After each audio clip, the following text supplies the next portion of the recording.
The Paul Leslie Hour, helping people tell their stories. And now, your host, Paul Leslie. Hey, it's me. Thank you as always for joining us on the Paul Leslie Hour. What I am about to present to you is a field recording of sorts. Every single year in Gainesville, Georgia, they have something called the John Jarrard Foundation Concert. It is, without a doubt, one of the best musical events of the year. It's held in Gainesville, Georgia, at the Brenau University Front Lawn. This last year was no exception. A great show. They had 4 songwriters, and my good friend Bruce Birch suggested that I come out and record some interviews. Now, I should tell you, these interviews were conducted once the concert had already begun. Background noise? Well, there was a lot of it. What do you expect? I just ask that you look at this interview as an interview with character.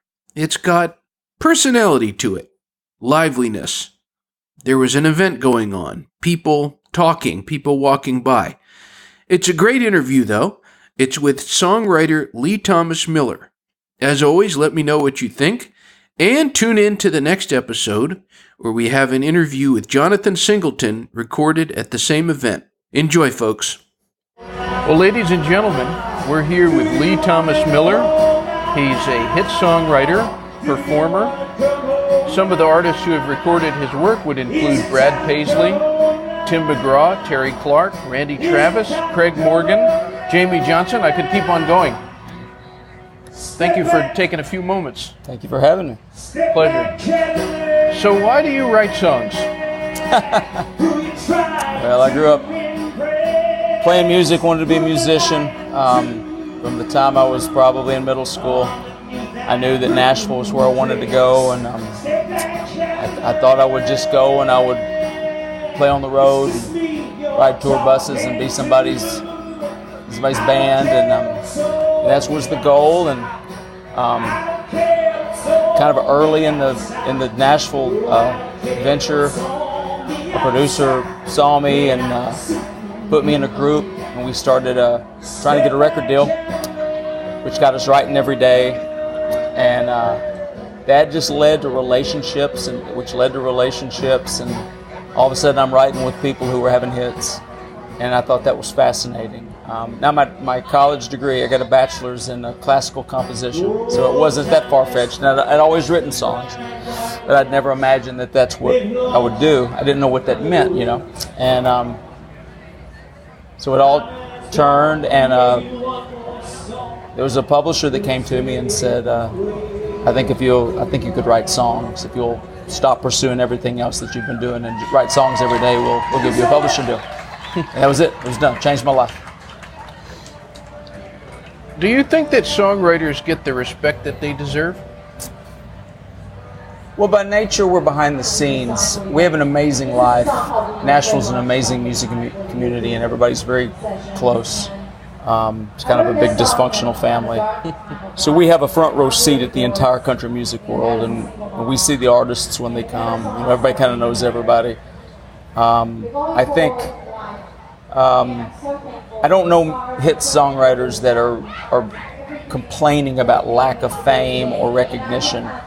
We think we need to get paid what we should get paid because the public consumes music at a higher rate than they ever have. So I think that from that standpoint, it isn't fair, which we're working every day to fix that. But as far as just the recognition and we get in the circles that matter to us, we're very well respected.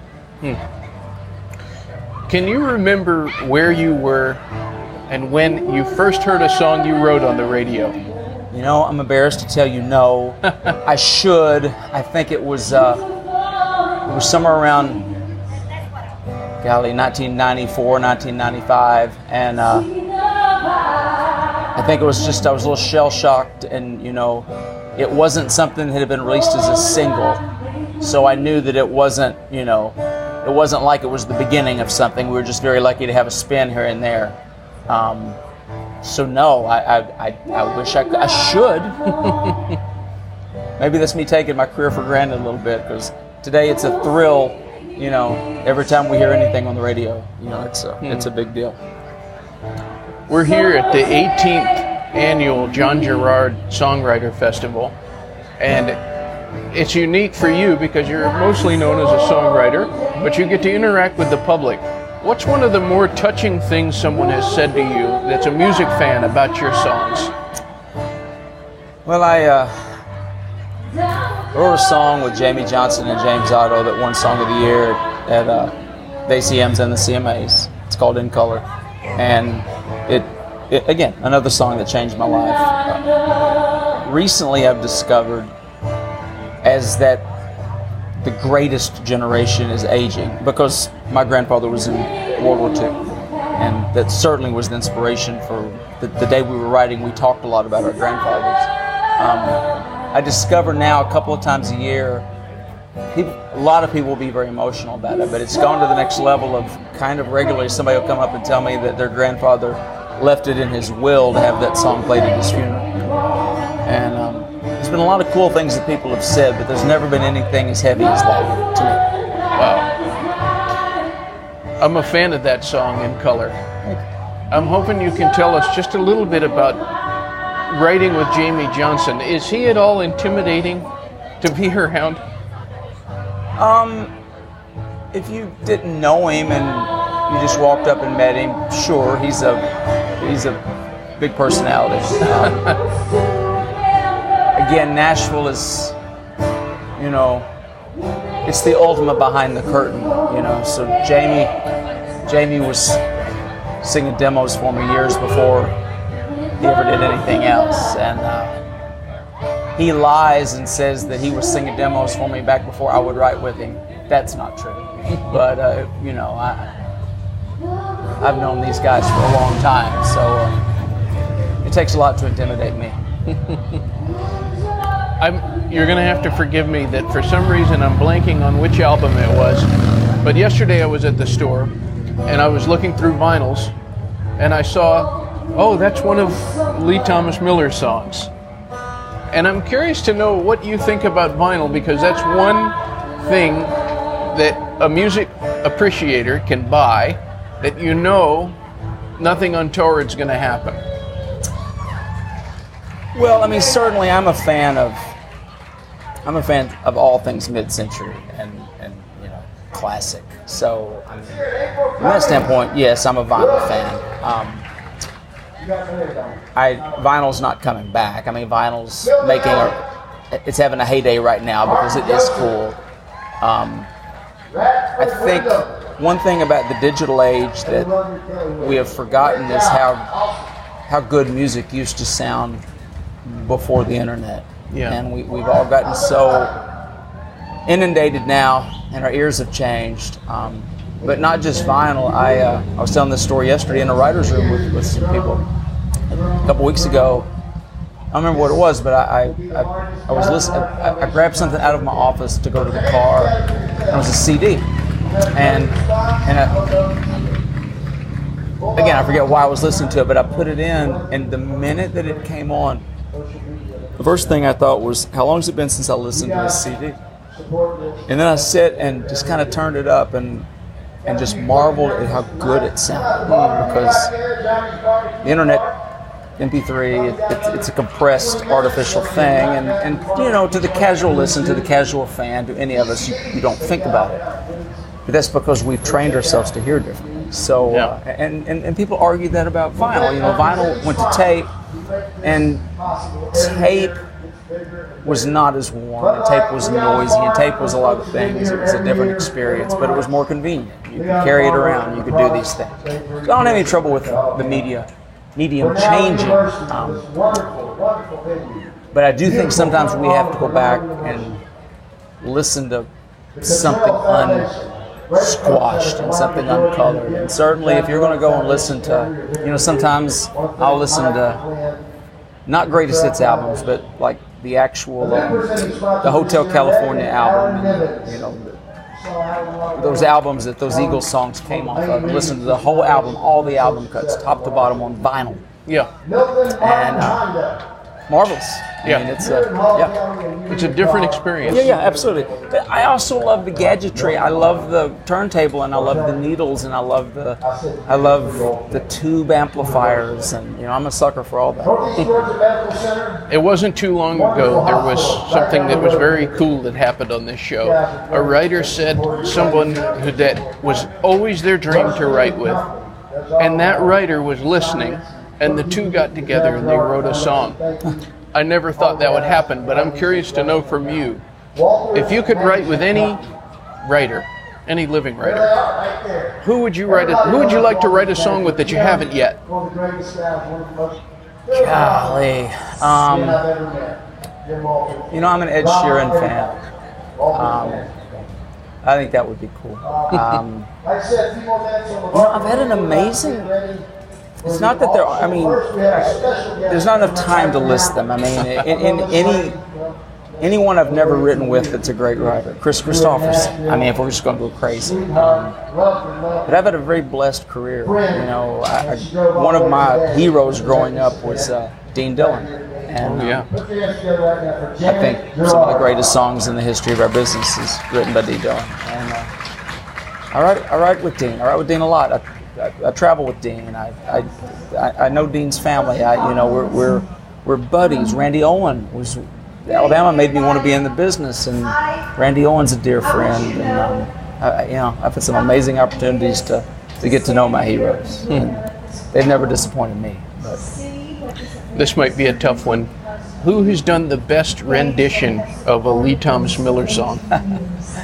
Well, I will say Tim McGraw, because I have his current single, and it's always the most recent one is absolutely the best. But all joking aside, this song, Thought About You, I think it's a tremendous record.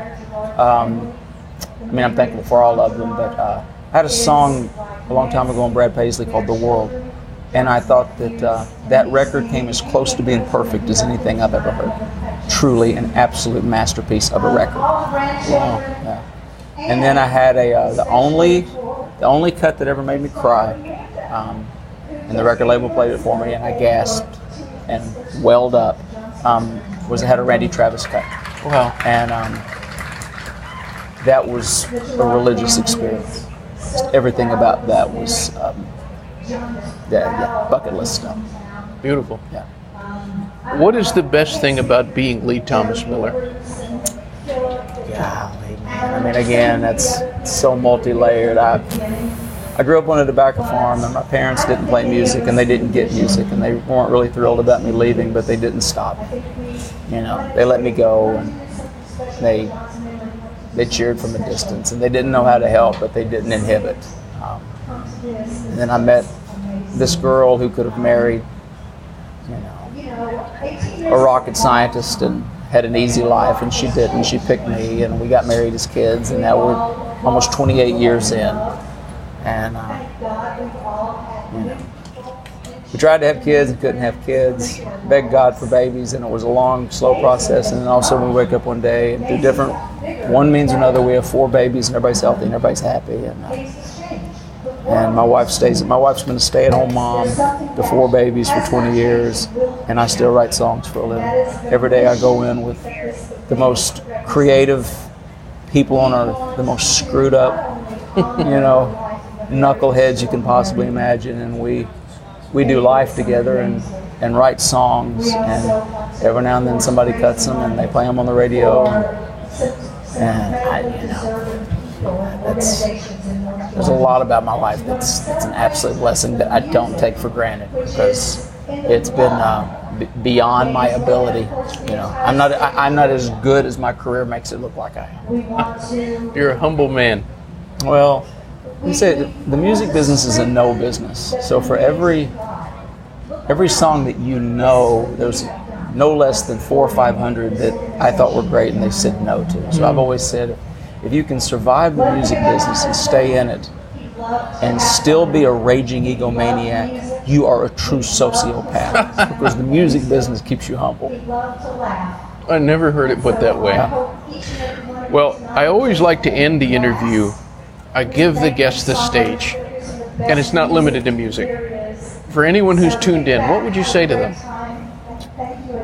I think